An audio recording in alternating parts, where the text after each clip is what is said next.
तो बच्चों आज का हमारा चैप्टर है कोऑर्डिनेशन कंपाउंड। और कोऑर्डिनेशन कंपाउंड में सबसे पहले हम पढ़ने वाले हैं लिगेंड्स के बारे में और वार्नर कोऑर्डिनेशन थ्योरी के बारे में। तो स्टार्ट करते हैं क्वेश्चन नंबर 1 से। Define the term coordination compound. देखो आपने कोऑर्डिनेट बॉन्ड पढ़ा होगा। कोऑर्डिनेट बॉन्ड कैसा होता है, जैसे ये अमोनिया है, अमोनिया के पास लोन पेयर है, ये किसी इलेक्ट्रॉन डेफिशिएंट कंपाउंड को अपना लोन पेयर डोनेट करेगा। तो ये जो बॉन्ड है इसको हम कहते हैं कोऑर्डिनेट बॉन्ड। मतलब दोनों इलेक्ट्रॉन नाइट्रोजन के और ये अपना लोन पेयर किसी को डोनेट करे, मतलब एक इलेक्ट्रॉन सामने रखे, एक अपने पास रखे और बीच में बॉन्ड बना ले, ऐसे बॉन्ड को हम कहेंगे कोऑर्डिनेट बॉन्ड। ये सिंगल बॉन्ड ही होता है। अब कोऑर्डिनेशन कंपाउंड्स क्या होते हैं, जितने भी कोऑर्डिनेशन कंपाउंड्स हैं उसमें क्या होता है, एक बिग ब्रैकेट होता है। और खास बात ये है ब्रैकेट के बाहर जो भी चीजें हैं वो आयन की फॉर्म में मिल सकती हैं। जैसे यहाँ ब्रैकेट के बाहर मान लो Cl2 है तो इसमें क्लोराइड आयन मिलेगा, लेकिन अगर Br अंदर है, ब्रैकेट के अंदर है, तो हमें इस कॉम्प्लेक्स को वाटर में डिसॉल्व करने पर ब्रोमाइड आयन नहीं मिलेगा। मतलब सीधी सी बात यह है जो कॉम्प्लेक्स के अंदर है वो आयन की फॉर्म में सॉल्यूशन में अवेलेबल नहीं होगा, जो कॉम्प्लेक्स के बाहर है वही आयन की फॉर्म में अवेलेबल होगा और उसको हम कहते हैं काउंटर आयन। अब देखो कोऑर्डिनेशन कंपाउंड में एक सेंट्रल एटम होता है, एक सेंट्रल मेटल होगा और यहां पर होंगे लिगेंड। तो यहां पर देखो ये है सेंट्रल एटम, ये आयरन है और इस कॉम्प्लेक्स में एक कोऑर्डिनेशन कंपाउंड है, ये है सेंट्रल एटम और ये है लिगेंड। अब लिगेंड क्या होता है इसको समझते हैं। यहां पर जो लिगेंड होते हैं वो होते हैं लोन पेयर डोनर। ये लोन पेयर डोनेट करेंगे, मतलब एक तरह के ये लुईस बेस है और वहीं सेंट्रल एटम जैसे आयरन, आयरन को लोन पेयर ये डोनेट करेंगे। अब आयरन क्यों लोन पेयर लेगा, आयरन के पास है एम्प्टी डी ऑर्बिटल और एम्प्टी डी ऑर्बिटल्स में लिगेंड अपने लोन पेयर रख देगा या डोनेट कर देगा। तो यहां पर ये हुआ सेंट्रल एटम और ये है लिगेंड। एक सेंट्रल एटम, जैसे ये सेंट्रल एटम है, ये कितने लिगेंड से सराउंडेड है। अब जैसे ये 6 CN से सराउंडेड है तो ये कहलाएगा इसका कोऑर्डिनेशन नंबर। कोऑर्डिनेशन नंबर क्या है, number of ligand surrounding central atom is called coordination number. इस पूरे को हम क्या कहेंगे, इस पूरे को हम कहेंगे कोऑर्डिनेशन स्फीयर और जो बाहर है उसको हम कहेंगे काउंटर आयन। तो ये अपने पास एक कोऑर्डिनेशन कंपाउंड है। अब देखो यहां पर FeCN6 और आगे क्या है K4, यहां पर K4 दिया है। अब देखो इसको अपन ब्रेक करते हैं। यहां पर अगर देखो ये जो कॉम्प्लेक्स है, ये जो बिग बी है, ये जो बिग ब्रैकेट है, ये नहीं टूटता, ये नहीं टूटता, मतलब अंदर का CN बाहर नहीं आएगा। अब हमें क्या मिलेगा, हमें मिलेगा पोटेशियम आयन। तो यहां पोटेशियम कितने मिल जाएंगे, 4 पोटेशियम आयन। मतलब ओवरऑल यहां पर देखें तो यहां पर +4 चार्ज आने वाला है 4 पोटेशियम आयन की वजह से। तो इस कॉम्प्लेक्स पे क्या आएगा, -4। तो इस तरीके से हम कॉम्प्लेक्स पर चार्ज भी निकाल सकते हैं क्योंकि ये आयोनाइजेबल वैलेंसी है और ये नॉन आयोनाइजेबल वैलेंसी है, ये आयोनाइज नहीं होगा, पोटेशियम आयन की फॉर्म में मिल जाएगा। तो ये है अपने पास कोऑर्डिनेशन कंपाउंड, बिग ब्रैकेट होगा, सेंट्रल मेटल होगा, लिगेंड लोन पेयर डोनेट करेंगे, मतलब एम्प्टी डी ऑर्बिटल में लोन पेयर रखेंगे या एम्प्टी ऑर्बिटल जो भी हैं, S है, P है, D है, वहां पर इसके इलेक्ट्रॉन रखेंगे। इस पूरे को कोऑर्डिनेशन स्फीयर कहते हैं और इस तरीके से कोऑर्डिनेशन स्फीयर पर हम चार्ज निकाल सकते हैं। Define homoleptic complex. अब देखो होमोलेप्टिक कॉम्प्लेक्स क्या है, सारे लिगेंड एक जैसे तो होमोलेप्टिक कॉम्प्लेक्स, जैसे FeCN6 और चार्ज आ गया -3।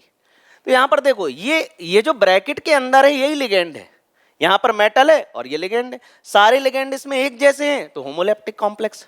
जैसे ये हो गया, फिर NiCO4 टेट्रा कार्बोनिल निकल, चारों कार्बोनिल है, होमोलेप्टिक कॉम्प्लेक्स। अब आता है हेट्रोलेप्टिक कॉम्प्लेक्स। हेट्रोलेप्टिक कॉम्प्लेक्स में एक आध भी अगर लिगेंड अलग हो गया तो हेट्रोलेप्टिक कॉम्प्लेक्स, जैसे CONH3 होल 4 Cl2 और बाहर मैंने लगा दिया Br। तो यहां पर देखो दो अलग अलग लिगेंड हो गए। तो अगर एक से ज्यादा लिगेंड हैं तो वो कहलाएगा heteroleptic complex. What do you understand by denticity of a ligand? अब डेंटिसिटी का मतलब होता है एक लिगेंड कितने लोन पेयर डोनेट कर सकता है, ये उसकी डेंटिसिटी है। The number of lone pair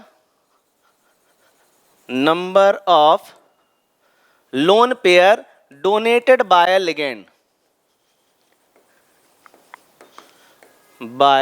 ligand उसको हम कहते हैं डेंटिसिटी। अब देखो डेंटिसिटी जो है यूनिडेंटेड भी हो सकता है, एक लोन पेयर डोनेट करेगा, बाइडेंटेड भी हो सकता है, दो लोन पेयर डोनेट करेगा, फिर उसके बाद पॉलीडेंटेड भी हो सकता है, दो से ज्यादा लोन पेयर डोनेट करेगा।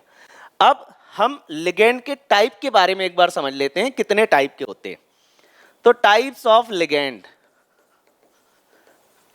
लिगेंड में एक होता है यूनिडेंटेड लिगेंड। यूनिडेंटेड, इसकी डेंटिसिटी क्या होती है? इसकी डेंटिसिटी होती है 1। It can donate 1 lone pair of electron, जैसे CN-, कार्बोनिल, अमोनिया, ये सब यूनिडेंटेड है। फिर इसके बाद आते हैं बाइडेंटेड, इनको अभी अपन और डिटेल में समझने वाले हैं, ठीक है। अलग से यूनिडेंटेड का क्वेश्चन है, अलग से उसको समझेंगे। बाइडेंटेड लिगेंड जो दो लोन पेयर डोनेट कर सकें, जैसे ऑक्सलेट, ये ऑक्सलेट ये दो लोन पेयर डोनेट कर सकता है। फिर ईथेन 1,2 डायमाइन, ये भी बाइडेंटेड लिगेंड है। तो यूनिडेंटेड, बाइडेंटेड। फिर उसके बाद आता है एक एम्बीडेंटेड। एम्बीडेंटेड में मैं बात करूंगा CN- की। अब CN- ऐसा होता है, ये C ट्रिपल बॉन्ड N, इसके पास लोन पेयर, इसके पास माइनस चार्ज। ये यहां से भी लोन पेयर डोनेट कर सकता है, अगर यहां से डोनेट करा तो साइनाइड, और अगर नाइट्रोजन ने डोनेट किया तो क्या बनेगा? आइसोसाइनाइड। ठीक वैसे ही SCN सल्फर ने डोनेट करा तो थायोसाइनेटो S, वहीं नाइट्रोजन ने डोनेट करा तो थायोसाइनेटो N। फिर उसके बाद N डबल बॉन्ड हो, सिंगल बॉन्ड हो, नाइट्रोजन ने डोनेट करा तो नाइट्रीटो N, वहीं ऑक्सीजन के पास भी लोन पेयर है तो ऑक्सीजन ने डोनेट करा तो नाइट्रीटो O। MB का मतलब होता है बोथ, मतलब अगर कोई लिगेंड है और उसमें एक से ज्यादा एलिमेंट डोनेट कर रहे हैं लोन पेयर ऑफ इलेक्ट्रॉन, तो ऐसे लिगेंड को हम एम्बीडेंटेड लिगेंड कहते हैं।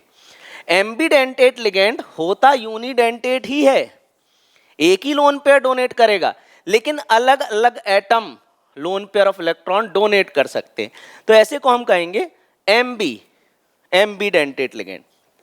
और इसके बाद एक होता है पॉलीडेंटेड लिगेंड, ये मोर देन 2 इलेक्ट्रॉन डोनेट करेगा, और इसका एक ही एग्जांपल है EDT, एथिलीन डायमाइन टेट्राएसीटेट। तो एक एक करके हम इनको डिटेल में समझते हैं। अब what is meant by unidentate ligand? Give their example and oxidation state. देखो ऑक्सीडेशन स्टेट भी आपको याद होनी चाहिए लिगेंड की।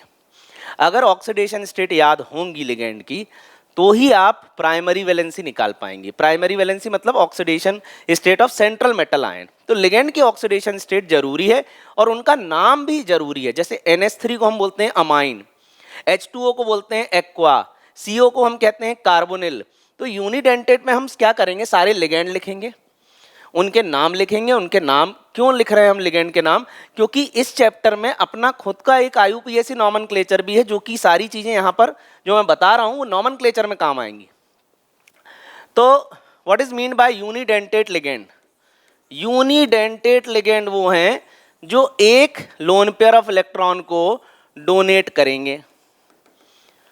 यूनिडेंटेड लिगेंड में सबसे पहले एग्जाम्पल के तौर पे NH3 अमाइन, और इसकी ऑक्सीडेशन स्टेट हो जाएगी 0।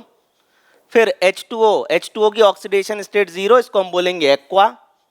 Cl की -1 क्लोरिडो, Br की -1 ब्रोमिडो, आयोडीन की -1 आयोडो, ऑक्सीडेशन स्टेट और नाम दोनों याद रखने लिगेंड के। यूनिडेंटेट मतलब जो एक lone pair of electron donate करेगा। अब जैसे क्लोराइड माइनस है, इसके पास कितने लोन पेयर ऑफ इलेक्ट्रॉन है? 4 लोन पेयर है, लेकिन डोनेट कितना करेगा? 1, इसलिए यूनिडेंटेट लिगेंड। फिर उसके बाद CO, इसको हम बोलेंगे कार्बोनिल, और कार्बोनिल की ऑक्सीडेशन स्टेट है 0। फिर उसके बाद मिथाइलमाइन CH3NH2, इसकी ऑक्सीडेशन स्टेट 0, और ये लोन पेयर डोनेट करेगा methyl amine. NO2 minus nitrito, oxidation state -1। CN -1 cyano, SCN -1 thiocyanato, CO3 -2 carbonato, SO4 -2 sulphato. इसके बाद एक और होता है पिरिडीन। पिरिडीन ये स्ट्रक्चर है, इसके पास भी लोन पेयर है और ये भी लिगेंड की तरह वर्क करता है। तो कहीं कहीं इथिलीन भी है,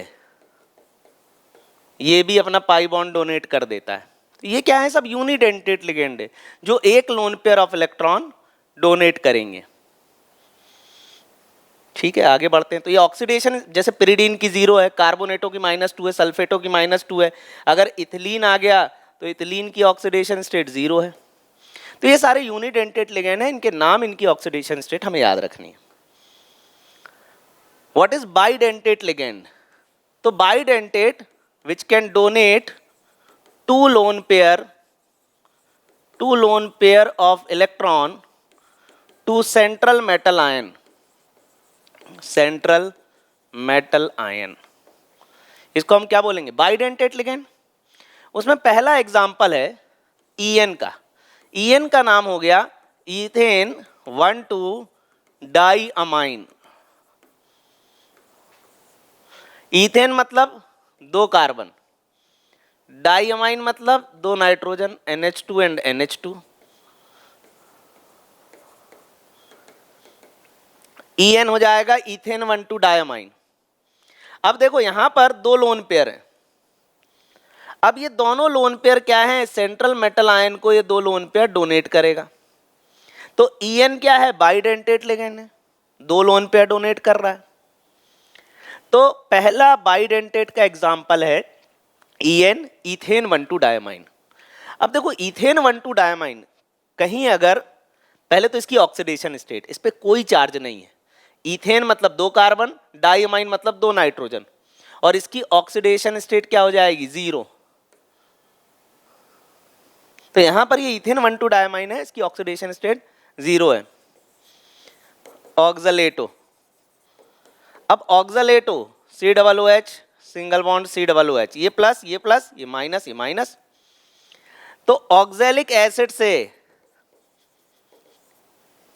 ऑक्सलेटो बनता है। CO minus, single bond CO minus, तो ये मेटल आयन है, तो ये इसको लोन पेयर डोनेट करेगा। ये देखो ये ऑक्सलेटो। अब माइनस का मतलब क्या है? इसके पास एक एक्स्ट्रा इलेक्ट्रॉन है हाइड्रोजन का, तो इस तरीके से ये डोनेट करेगा। अब देखो यहां पर एक रिंग लाइक स्ट्रक्चर बनेगा, और इस रिंग को हम कहते हैं चिलेट रिंग। ये इस तरह का कॉम्प्लेक्स बनेगा, मतलब ये इसकी पकड़ मेटल के साथ ज्यादा होगी, और इस रिंग को हम कहते हैं चिलेट रिंग। और चिलेट रिंग क्या करता है? स्टेबिलिटी को बढ़ाता है, स्टेबिलिटी ऑफ कॉम्प्लेक्स को बढ़ाता है। ठीक है, तो बाइडेंटेट लिगेंड। इसके बाद what is chelate effect? Chelate effect का मतलब क्या है? जैसे इथेन 1,2 डाईअमाइन है, चलो ये इथेन 1,2 डाईअमाइन है, ये एक बाइडेंटेट लिगेंड है, और मेटल आयन के साथ ये क्या बना लेता है? एक कॉम्प्लेक्स टाइप का बना लेता है, और इसको हम कहते हैं बाइडेंटेट लिगेंड। और ये जो रिंग लाइक स्ट्रक्चर है, इसको हम कहते हैं चिलेट रिंग। तो जहां चिलेट रिंग आएगी, जहां चिलेट रिंग आएगी वहां पर स्टेबिलिटी ऑफ कॉम्प्लेक्स बढ़ जाएगा। जैसे आपको 3-4 कॉम्प्लेक्स दे दे और बोले इनमें से सबसे ज्यादा स्टेबल कौन है, जैसे उसने बोला एक दे दिया FeCN whole 6 minus 3, FeCN whole 6 minus 4, फिर उसने तीसरा दे दिया COEN होल थ्राइस, फिर उसने दे दिया COCl2NH3 होल 4। अब बताओ इनमें से कौन सा ज्यादा कॉम्प्लेक्स स्टेबल है। तो इन चारों ऑप्शन में ये देखो यहाँ पर क्या है, बाइडेंटेट लिगेंड है, तो यहाँ चिलेट रिंग बनने वाली है।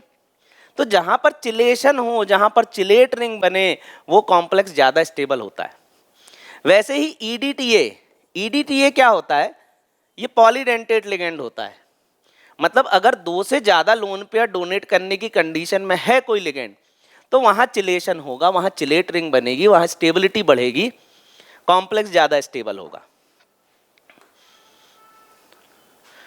Giving a suitable example explain the following. Ambidentate ligand, ambi मतलब बोथ साइड,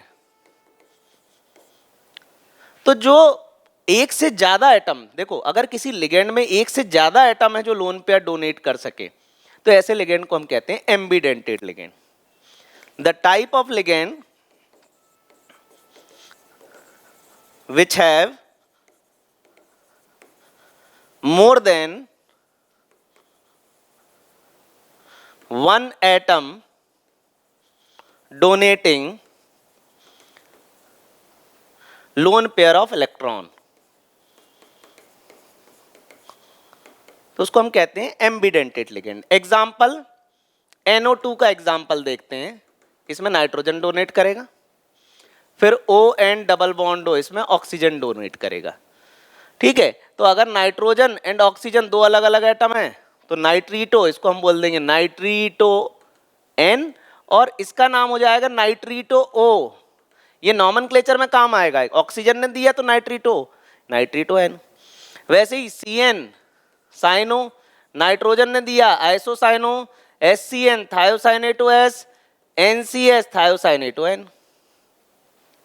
ये एम्बीडेंटेट लिगेंड है, अलग अलग atom lone pair of electron donate कर रहे हैं। Explain one polydentate ligand, polydentate जो 2 से ज्यादा lone pair of electron donate करे सेंट्रल मेटल आयन को। अब पॉलीडेंटेट का एग्जांपल है EDTA, E for ethylene diamine tetra acetate. अब इथिलीन मतलब 2 कार्बन, डाइअमाइन मतलब 2 नाइट्रोजन, डाइअमाइन टेट्रा 4। अब एसीटेट, देखो एसिटिक एसिड क्या होता है, CH3COOH, ये एसिटिक एसिड होता है, तो ये हो जाएगा एसीटेट। तो 4 एसीटेट ग्रुप ऐसे लगा दो। अब नाइट्रोजन से जोड़ोगे तो यहां पर एक हाइड्रोजन कम हो जाएगा, CH2CO-, ये एसीटेट ग्रुप। तो यहां पर ये 4 एसीटेट ग्रुप हमने लगा दिए।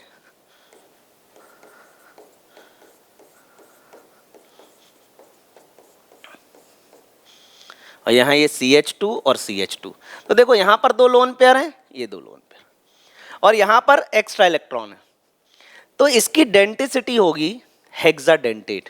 ये 6 lone pair of electron donate कर सकता है, 1 2 3 4 5 6। तो इसकी डेंटिसिटी होगी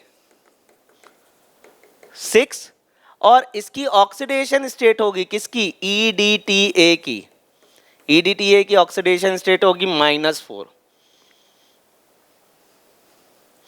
तो ये अपने पास है एक polydentate ligand. What is the coordination number of iron in EDTA।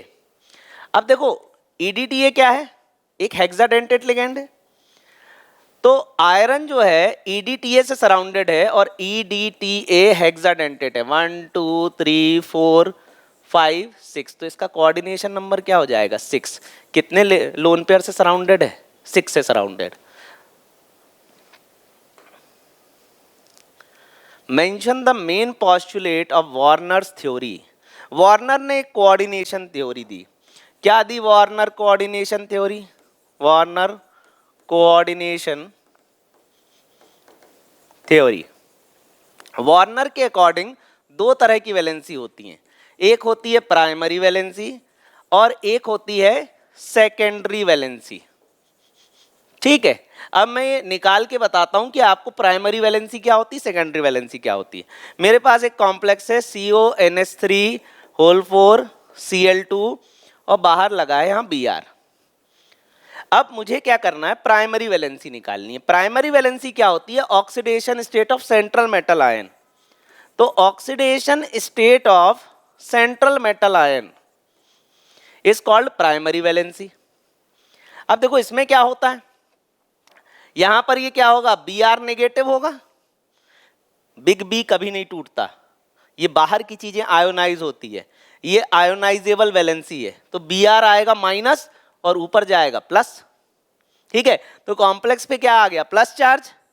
अब कोबाल्ट का हमें क्या निकालना है, कोबाल्ट की हमें ऑक्सीडेशन स्टेट निकालनी है, तो इसको हम X ले लेते हैं।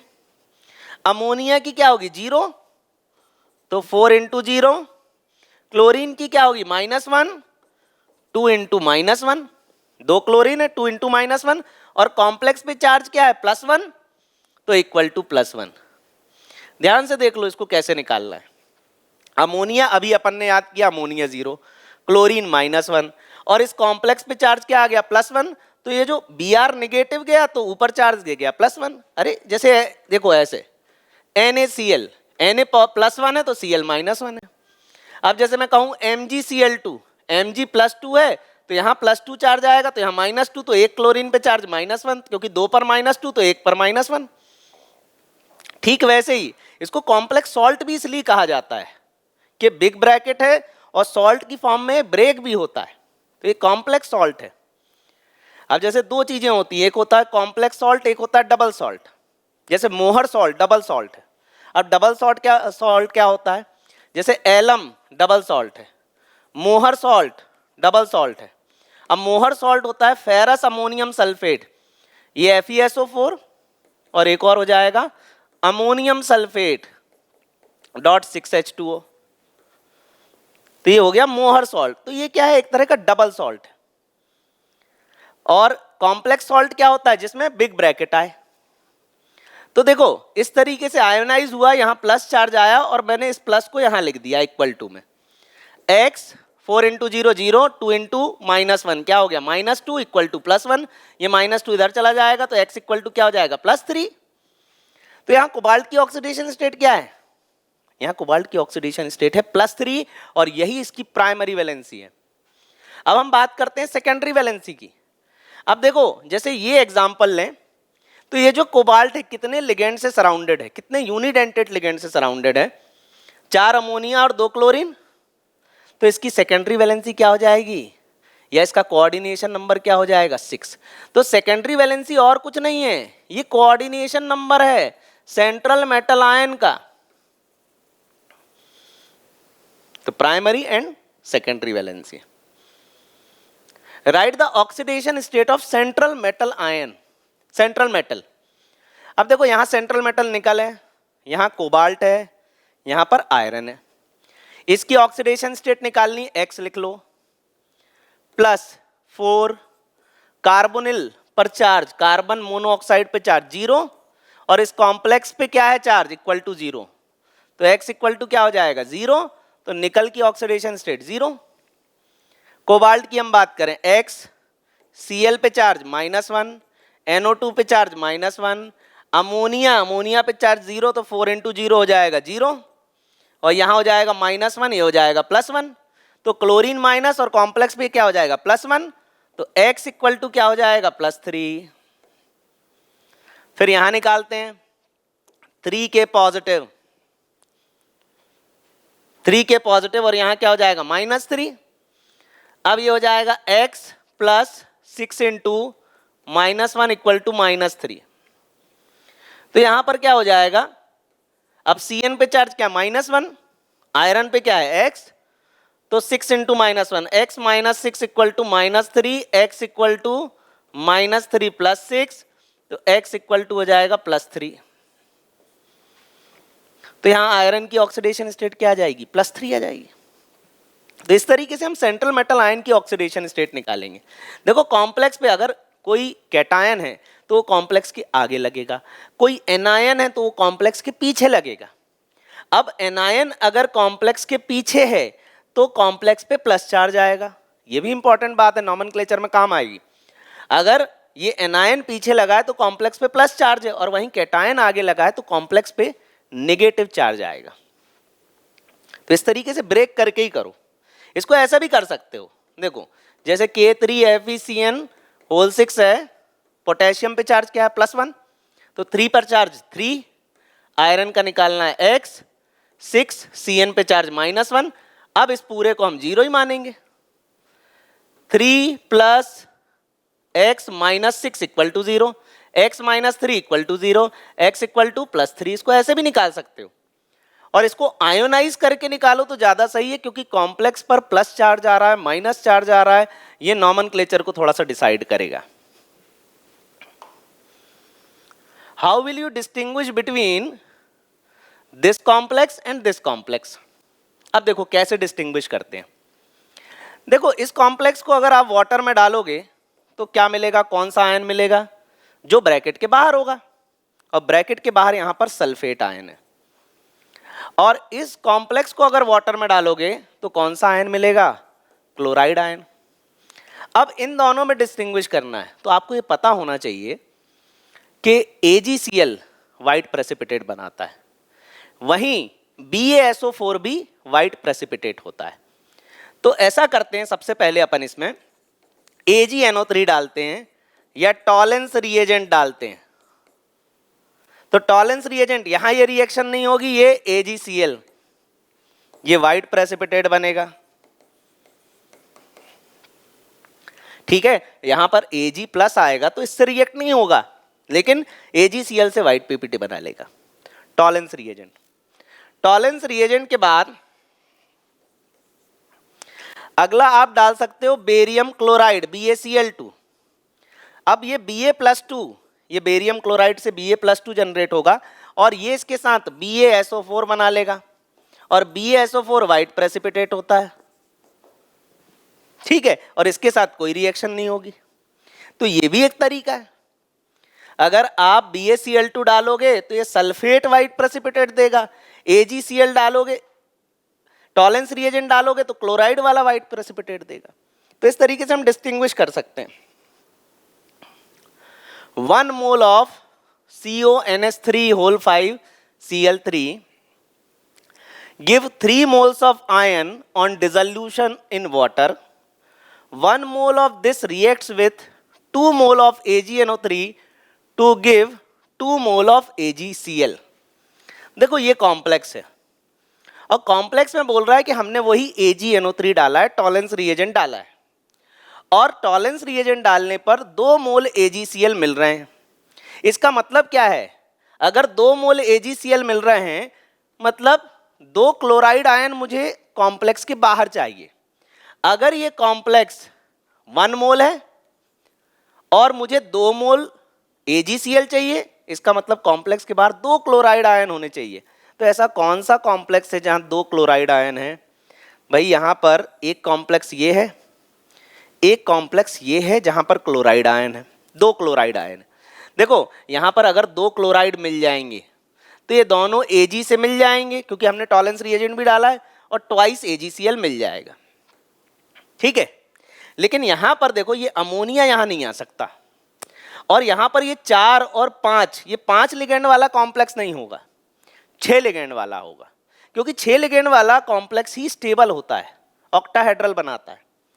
तो यहां पर एक तो अमोनिया नहीं आएगा, नॉन आयोनाइजेबल है, तो ये जो है ये गलत है, और ये कॉन्सेप्ट सही है, 5 और 1 6। तो यहां पर 6 लिगेंड होगा सेंट्रल पे, तो शेप हो जाएगा इसका ऑक्टाहेड्रल इस तरह का, और बाहर 2 क्लोरीन है, और 2 क्लोरीन 2 Ag से मिलकर ट्वाइस AgCl बना लेगा। तो इसका सही आंसर होगा 3।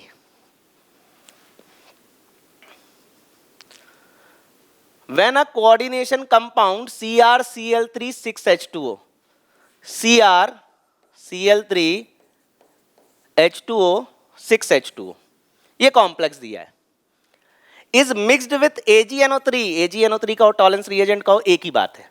अब इस कॉम्प्लेक्स में जब हम AgNO3 डाल रहे हैं तो हमें क्या मिल रहा है, 2 मोल AgCl मिल रहा है।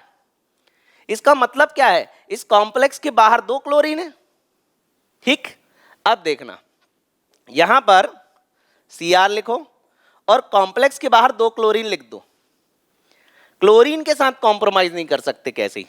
ये 2 क्लोरीन बाहर आ जाएगा और यहां पर क्या आ जाएगा, 1 क्लोरीन। अब मुझे यहां क्या चाहिए, यहां मुझे वाटर कितने चाहिए, 5 चाहिए। 5 + 1 6 हो जाएगा। तो आप वाटर यहां पर ले लो 5 और ये जो वाटर है इस वाटर को बाहर लिख दो।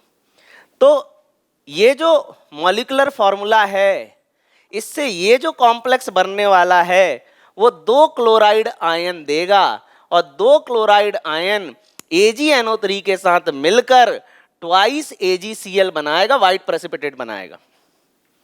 ठीक है, अगर वो बोलता यहां पर 2 मोल की जगह 3 मोल AgCl होता तो फॉर्मूला क्या होता, ये आप कमेंट बॉक्स में बताइए।